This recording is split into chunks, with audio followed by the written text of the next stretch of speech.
네, 오늘 추수감사 주일입니다. 추수감사 주일을 맞이하여 우리 마을교회와 바라본교회가 함께 연합하여 예배가 하게 하시니 감사합니다. 추수감사 주일이란 봄에 씨를 뿌린 후에 늦은 가을에 그 결실을 가지고 하나님께 감사하는 절기입니다. 농사일을 할 때 가장 많이 하는 일은 어쩌면 기다리는 일입니다. 밭에 씨를 심고 논에 물을 대고 잡초를 뽑고 농부가 많은 일을 이렇게 많이 하긴 하지만 그 중에도 가장 많이 하는 일은 기다림입니다.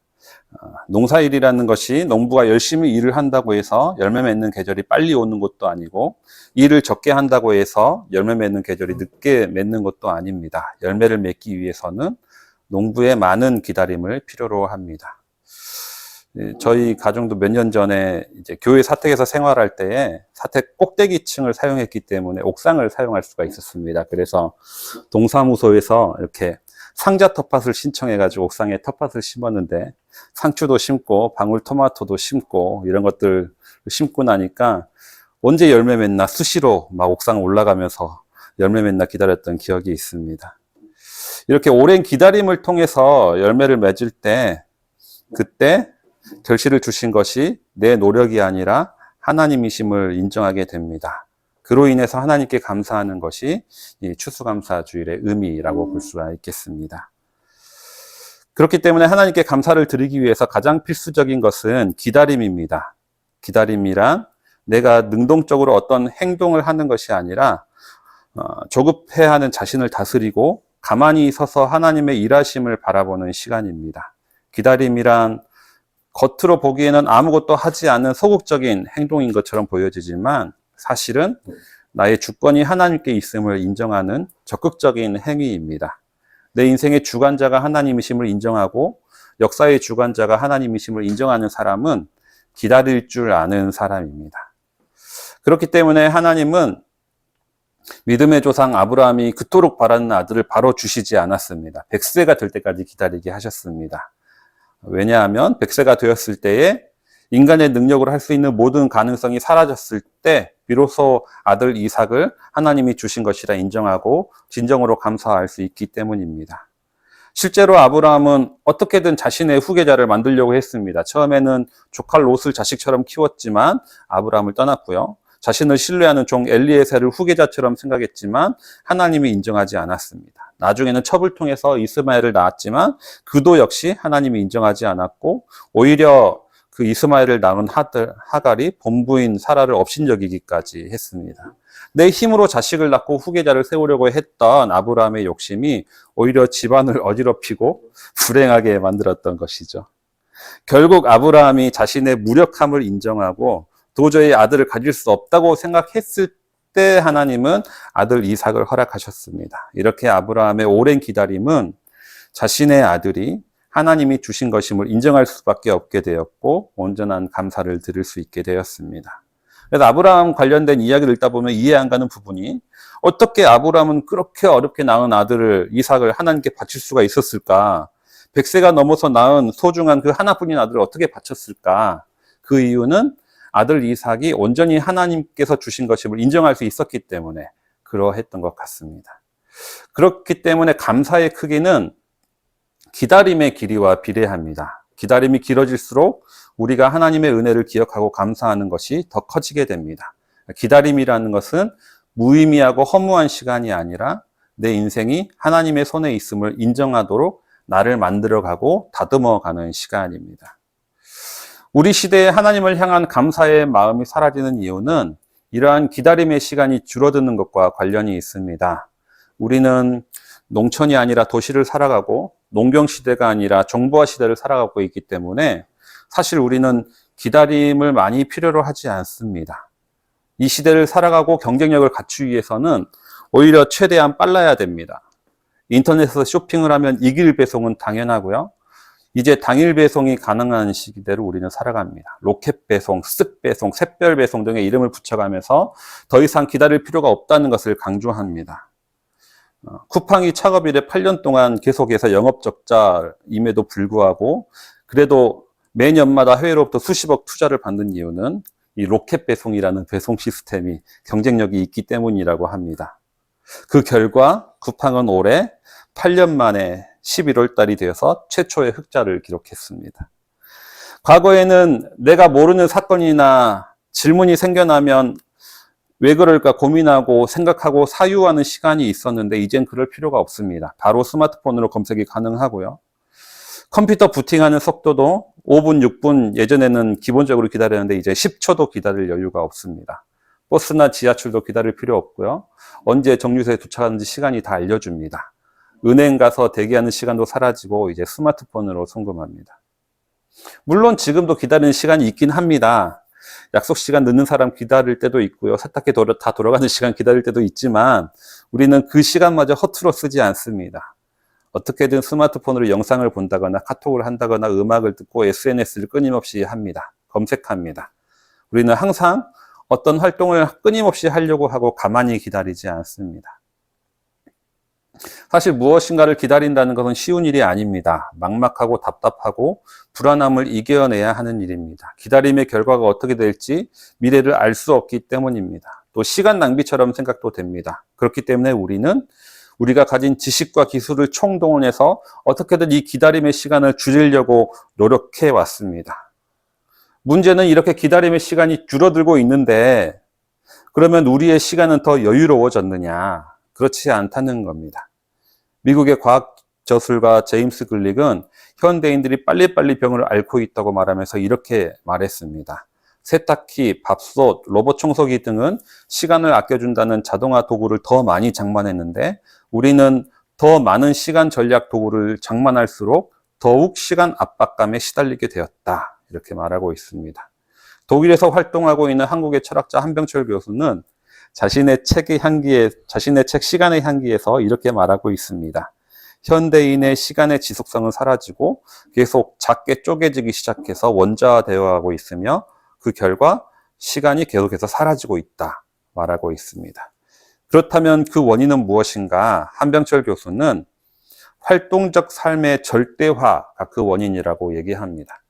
우리는 시간을 아끼기 위해서 최대한 시간을 쪼개고 기다림의 시간을 줄이고 뭔가 생산적인 활동을 하려고 하는데 그럴수록 우리는 더 시간이 사라지고 있는 겁니다.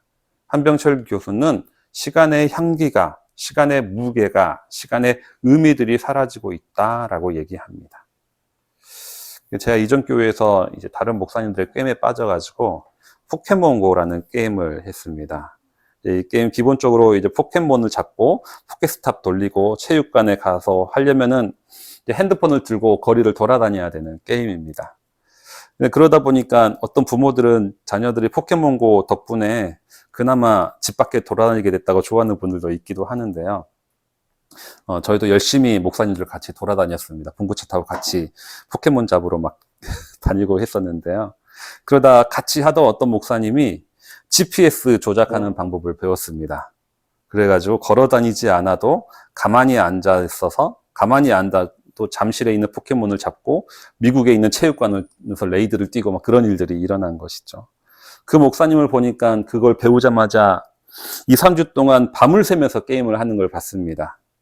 그러고 나서 몇 주 만에 바로 최고 레벨에 도달을 했습니다. 그리고 나서 한 달쯤 지났는데 더 이상 포켓몬고가 재미가 없다고 안 하는 것이죠. 왜냐하면 레벨이 올라갈 때까지 기다리고 새로운 장소에 가면 어떤 포켓몬이 나올까 설레고 하는 즐거움이 사라졌기 때문에 게임이 재미가 없어진 겁니다. 저는 예전에 사진을 찍는 것이 취미였습니다. 과거에는 필카로 사진 찍을 때는 내가 찍은 사진을 확인하기 위해서 오랜 시간을 기다려야 했습니다. 저는 필름 살 돈을 조금이라도 아끼기 위해서 24컷짜리가 아니라 36컷짜리 필름을 샀는데요. 또 필름 사진 하나 찍을 때마다 정말 고민하고 계산해서 한 컷 한 컷 찍었습니다. 그렇게 해서 36컷이 다 찍을 때까지 기다렸다가 현상하고 이제 그 현상한 걸 필름 스캔을 해서 확인을 하게 되는데요. 그때까지 어떤 사진이 나올까 기다리고 설레고 하는 기간들이 있었습니다. 어떤 때는 초점도 안 맞고 노출도 안 맞았는데 예상치 못한 작품이 나오기도 하고 그런 재미가 있었는데 지금은 이런 필카는 아니고 디카도 아니고 이제 폰카 시대이죠. 하루에도 수십 장씩 사진 찍고 바로 확인하고 마음에 안 들면 지우고 그리고 바로 필터 씌워서 인스타로 공유하고 과거보다 훨씬 더 많은 사진을 찍는데 왠지 예전보다 사진의 소중함은 사라지고 사진 찍는 재미도 많이 사라진 것 같습니다. 기다리지 못한 조급증이 가져온 참사인 것이죠. 황금알을 기다리지 못하고 그 배를 갈라버린 것처럼 게임을 즐겁게 하려고 기다리는 시간을 참지 못하자 게임 자체가 의미가 없어지고요. 사진 찍는 즐거움을 더 많이 누리려고 기다림이 사라지니까 사진 찍는 즐거움 자체가 사라지게 되었습니다. 우리는 이 기다림이라는 시간을 무의미하게 생각합니다. 기다리는 시간은 너무나 힘들고 고통스럽기 때문인 것이죠. 그 결과를 우리는 알 수가 없고 예상할 수도 없기 때문입니다. 결과를 모른다는 것은 내 손아귀에 들어오지 않는다는 것을 의미하고 내 주권이 나에게 없다는 것을 의미합니다. 그래서 우리는 내 삶의 주권을 나에게 가져오기 위해서 어떻게든 기다림의 시간을 줄이려고 합니다. 가만히 기다리는 것은 나를 무력감을 느끼게 합니다. 하지만 그럴수록 기다림의 시간이 줄어들수록 기쁨과 감사 또한 사라지게 됩니다. 기다림 없이 얻어진 결과는 내게 선물로 주어진 것이 아니라 내 능력으로 얻어낸 것이고 당연한 것이 되기 때문입니다. 그렇기 때문에 기다림은 아무 의미 없이 시간 낭비하는 시간이 아닙니다. 오히려 능동적인 믿음과 신뢰의 표현에 더 가깝습니다. 나를 내려놓고 하나님의 일하심을 바라보는 시간이 기다림의 시간입니다. 땅에 대한 믿음으로라는 박노의 시를 읽어보겠습니다. 씨앗을 심는 농부는 기다림을 산다. 기다림은 씨앗이 땅에 심기었다는 믿음, 어둠 속 대지에서 하루하루 커간다는 믿음, 나에게 진정 간절한 기다림이 있는가? 오늘 읽은 시편은 바벨론 포로기가 끝나고 예루살렘으로 돌아가는 이스라엘 백성들이 불렀던 시입니다. 이 시편 기자는 울며 씨를 뿌리는 자는 기쁨으로 단을 거둘 것이라고 고백하고 있습니다. 그들은 포로로 잡혀갈 때 잡혀갈 때의 모습을 울면서 씨를 뿌리는 것이라고 표현했고요. 이제 포로 생활을 마치고 예루살렘으로 돌아가는 것을 기쁨으로 단을 거둔다고 표현하고 있습니다. 왜 울며 씨를 뿌릴까요? 다음에 어떻게 될지 알 수 없기 때문입니다. 언제까지 포로 생활을 해야 하는지 알 수 없기 때문입니다. 물론 예레미야 같은 선지자들이 70년 후에 포로기가 끝날 것이라고 예언을 하긴 했지만, 그렇기 때문에 그날을 기다리며 씨를 뿌리긴 했지만 그와 동시에 과연 그날이 올까 하는 의문과 불안과 염려가 있는 것도 사실입니다. 하지만 그럼에도 불구하고 이들이 씨를 뿌릴 수 있었던 이유는 뭔가? 불안과 염려만 있었던 것이 아니라 기쁨으로 단을 거둘 것이라는 믿음도 함께 있었기 때문입니다. 하나님께서 열매를 맺게 해주실 것을 신뢰하는 마음으로 씨를 뿌리게 되는 것이죠. 그리고 결국 그들은 70년간의 포로 생활을 끝내고 예루살렘으로 돌아올 수 있게 되었습니다. 오늘 추수감사주일은 1년의 기다림 끝에 맺은 열매를 기뻐하며 하나님께 감사하는 절기입니다. 매 해마다 11월이 되면 추수감사주일을 우리는 섬기지만 어떻게 보면 사실 우리에게 별 감동이 있는 날이 아닐 수도 있습니다. 우리가 다 농사짓는 농사꾼이 아니기 때문이기도 있지만 근본적인 이유는 아직 우리들 중에 많은 이들은 손에 잡힐 만한 열매를 맺지 못했기 때문인 것 같습니다. 우리는 아직 기다림의 시기를 지내고 있습니다. 우리의 인생은 사실 기다림의 연속입니다. 학창시절에는 대학만 가면 고생 끝났다고 생각했지만 사실 그렇지 않고요. 대학 졸업 후에는 취업을 기다렸지만 취업한다고 해서 그 순간 내가 열매 맺었다는 느낌이 들지는 않았습니다. 결혼을 하면 자식이 있어야 열매 맺는 것 같고 자녀를 낳으면 또 얘는 언제 커서 부모로부터 의무감을 벗을 수 있을까 기다림의 연속이 됩니다. 자녀가 학창시절을 보내고 직장을 다니고 취업을 하고 결혼을 한다고 해도 아직 우리의 인생에서 뭔가 완전히 이루었다, 열매 맺었다는 뿌듯함을 갖기가 쉽지 않습니다. 그러던 와중에 우리는 이런 질문을 던질 때가 있습니다. 과연 언제 우리의 인생은 열매 맺는 날이 올까? 다른 사람들은 인생에 뭔가 이룬 것처럼 보이는데 나는 언제 열매 맺을 수 있을까? 실제로 열매를 거둘 수나 있을까? 추수를 해야 추수감사를 할 것 아닌가라는 생각을 할 때가 있습니다. 우리의 신앙생활도 마찬가지입니다.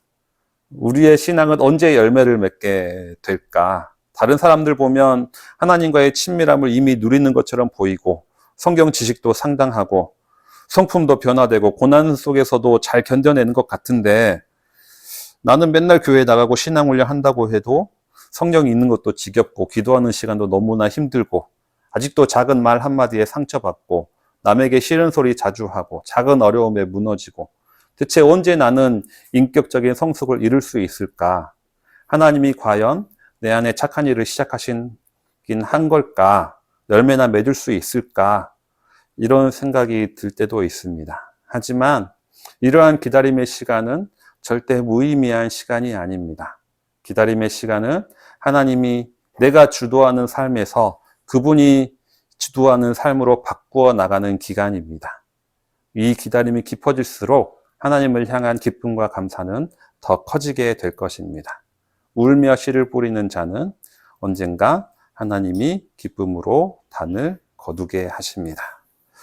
주신 말씀 기억하시면서 우리 잠시 침묵하시면서 내일을 바라보며 기도를 드리겠습니다. 기도하겠습니다.